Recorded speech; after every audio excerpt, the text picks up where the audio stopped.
为了能够简约而又高效地吃上鸡翅，我买了一个空气炸锅。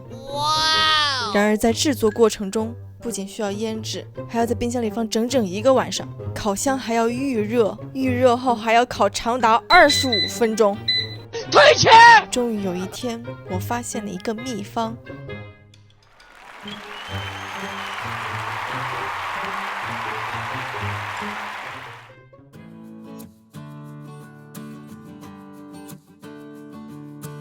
集齐所有的食材后，基本不需要准备时间。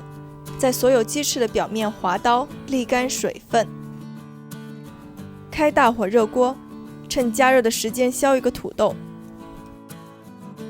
热锅冷油，放入鸡翅煎2到3分钟，至鸡翅表面金黄。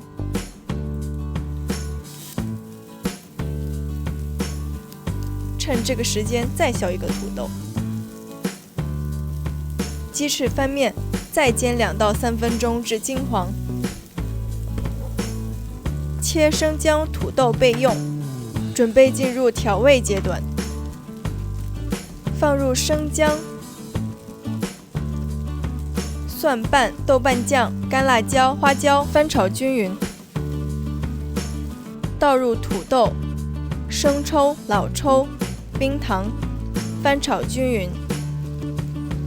加入清水没过食材，大火烧开后转中小火焖煮15分钟。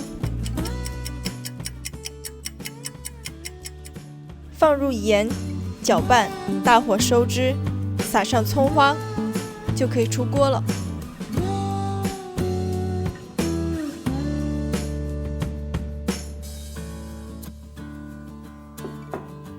仅需要15分钟的焖煮，土豆就已经入口即化了，鸡翅口感软嫩，配上泡菜和肥宅水，